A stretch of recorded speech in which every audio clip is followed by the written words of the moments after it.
Shalom saudara, jumpa lagi dalam program acara Hati Gembala. Dan pada hari ini saya akan bacakan firman Tuhan dari Kisah Rasul pasal yang ke-26 ayat yang ke-29. Kata Paulus, aku mau berdoa kepada Allah supaya segera atau lama-kelamaan bukan hanya engkau saja, tapi semua orang yang hadir di sini dan yang mendengarkan perkataanku menjadi sama seperti aku, kecuali belenggu-belenggu ini.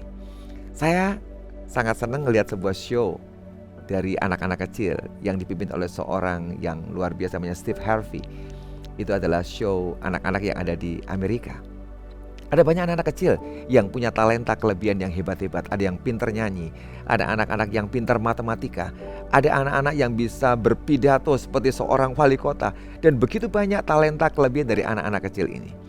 Tapi ada satu grup anak-anak penyanyi yang saya sangat senang. Saya suka mendengar suara mereka, suara yang sangat luar biasa, yang namanya adalah TNT Boys dari Davao, Filipina. Ini anak-anak kecil yang saya ngelihat hidup mereka, karena diceritakan di situ adalah anak-anak yang dari keluarga sangat sederhana. Dan rumah mereka saya ngelihat itu sangat sederhana, dari kayu dan seng atapnya. Mereka anak-anak yang sangat miskin. Tapi anak-anak yang sangat miskin ini hari-hari ini bisa menembus dunia. Mereka diundang ke banyak negara untuk diwawancara karena suara mereka yang luar biasa. Mengapa mereka jadi anak-anak yang hebat, yang luar biasa? Sebab anak-anak yang sederhana ini mau dilatih oleh seorang pelatih, dan dunia mengenal mereka karena suara mereka, karena mereka mau menjadi penyanyi yang profesional, mau digembleng dengan sangat luar biasa. Mereka menembus dunia. Saudara, dalam hidup kita ini sama. Tidak ada satupun yang bisa memenjarakan hidup kita. Siapa yang memenjarakan hidup kita sebenarnya? Kita sendiri. Kita berkata, aku miskin, aku dari keluarga yang seperti ini, keluarga yang broken. Semua itulah penjara dalam hidup kita. Tapi kalau engkau mau merobohkan setiap penjara, engkau bisa menembus. Bahkan dunia ini tidak terbatas.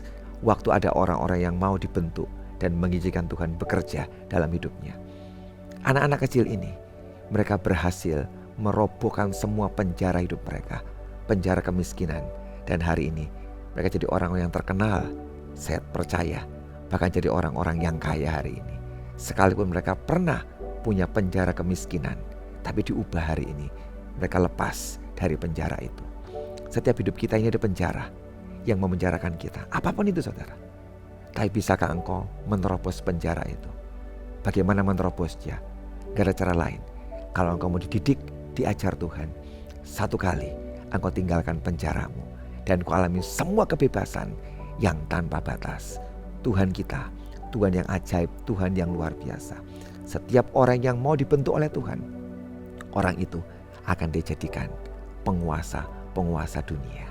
Saudaralah dan saya orang-orang itu. Saya berdoa hari ini, renungan ini menyentuh, menjamah dan mengubah hidup kita. Tuhan Yesus memberkati.